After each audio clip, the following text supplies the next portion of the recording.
Hello, and welcome to this introduction to using discussion boards in Blackboard courses. I am jpeerbolte, Assistant Professor of Marketing in the College of Business.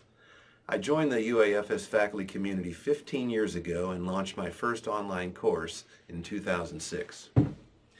To me, discussion boards are one of the most underused and perhaps misunderstood tools within Blackboard.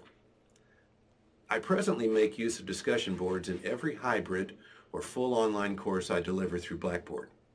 I find it to be one of the best ways to engage students in an online platform. Why is that? Well, when you are in a classroom, do you pose questions to the students to engage them in a topic? Do you challenge the students to offer alternative viewpoints on that topic? Essentially, do you find it enhances their learning experience to discuss ideas and topics in class? If so, then let's explore how Blackboard's discussion board tool can create that same engagement online.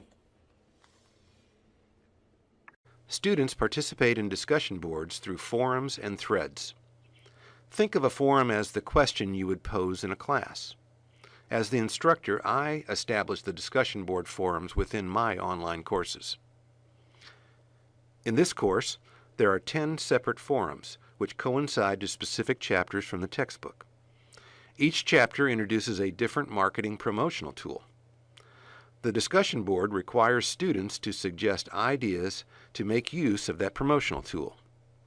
Here, the students are required to recommend a specific magazine that River Valley should include in their promotional efforts.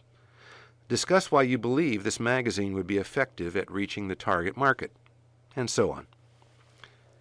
Students complete each assignment by posting a thread to the discussion forum. Before we look at how they do that, let's first review how to create discussion board forums and some of the options you have. Discussion board forums can be created in several places within Blackboard. They can be created via a tool link in the main menu. You may also add discussion boards using course tools in the control panel. Finally, if you make use of learning modules or folders to organize your course content, you can easily add a discussion board there. Regardless of the path you choose, they all lead to this screen where you create the discussion forum.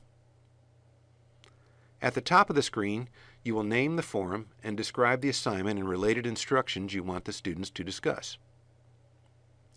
You can establish time frames and due dates. If you are simply seeking each student to offer a response to the issue or topic, it may be best to first require students to create their own post or thread before viewing others. In my online classes, I allow students to see these earlier posts. Moving on to other forum settings, you have grading options, options for students to subscribe, to edit their posts, and others. In my online courses, all discussion board assignments are graded. I make use of rubrics as well. In the interest of time, I won't explain all the remaining options now. They are fully explained in the Blackboard training manuals. Let's next look at the discussion board from the student's perspective. They can view the grading rubric here if you have selected that option. Students complete the assignment by creating a thread.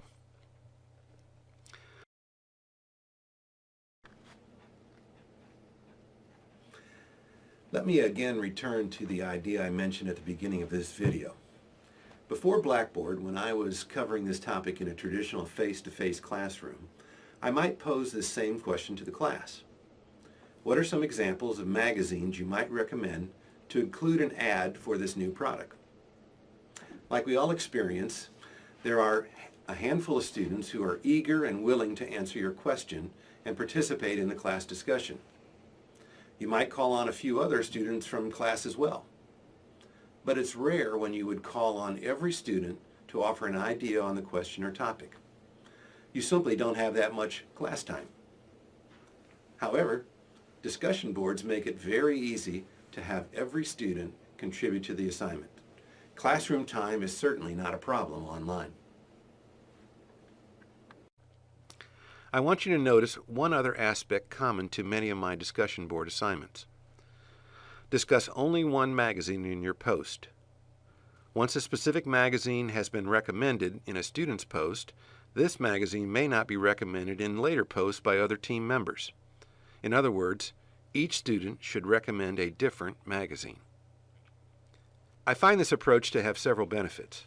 First, it's not acceptable for one student to simply copy another student's idea. There is a bit of a first-come, first-serve element as well. Typically, some ideas are easier to describe. This acts as an incentive for students to avoid waiting to the last minute to complete the assignment. Some students hurry to post these easier ideas before anyone else. And I have found that many times those students who are inclined to raise their hands in class to participate are the same students who tend to complete their discussion board posts first. By allowing students the ability to read these earlier posts, it can help to establish a baseline of what's an acceptable post. Again, those students who post early tend to be some of the better performing students, and thus they set the bar sort of high for the others who post later. However, with a large class enrollment or a narrower topic, it may be too much of a challenge for every student to develop a unique answer to post. In these instances, I suggest you make use of the groups function inside of Blackboard. If you're not familiar with this function, it is quite easy to use. There are different types of groups. Again, the Blackboard Training Manual is a good resource to explain these various options. I always use the Manual Enroll option. You simply add individual students to a group.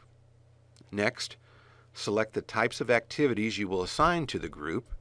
Notice I have selected only discussion boards. You'll see for this course I have established 8 groups. As we saw earlier, there are 10 separate forums to be completed by students during the semester. You can hide and display them one at a time if you so wish to make things a little simpler for the student to locate each week. I make use of content folders and list each individual discussion board assignment with the other course materials within that folder. I simply list each discussion board as an item. You can also establish a link. From the student's perspective, the only group they will see is the one to which they have been assigned. In this example, that happens to be Group 1. The last topic I want to review is that of a threaded discussion.